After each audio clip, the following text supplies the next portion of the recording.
চলো তোমাদের সাথে শেয়ার করি আজকে দুপুরে রান্না করার জন্য কি কি আইটেম রেডি করেছি। আমি প্রতিদিনই এরকমভাবে গুছিয়ে তারপরে রান্না করতে পছন্দ করি। হ্যালো গাইজ, আসসালামু আলাইকুম, কেমন আছো তোমরা সবাই? আশা করি সবাই ভালো আছো। শীতের দিন দুপুরবেলা রান্না করতে আমার খুবই ভালো লাগে, কারণ রান্না করা শেষ করে পাতিল টাতিল ধুয়ে মুছে পরিষ্কার করে তারপরে গোসল করে উঠতে খুবই ভালো লাগে।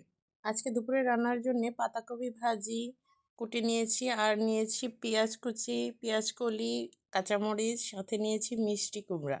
মিষ্টি কুমড়াটা রান্না করব মাছ দিয়ে, যার জন্যে বের করেছি তেলাপিয়া মাছ। তেলাপিয়া মাছ দিয়ে পাকা মিষ্টি কুমড়া রান্না করলে খুবই মজা হয়। তোমরা কারা কারা তেলাপিয়া মাছ দিয়ে খেয়েছো কমেন্টসে জানাতে পারো। তার সাথে আর থাকছে পাতাকপির ভাজি। আজকের এই ছোট্ট ভিডিও এই পর্যন্তই, দেখা হচ্ছে নেক্সট ভিডিওতে। আল্লাহ হাফেজ।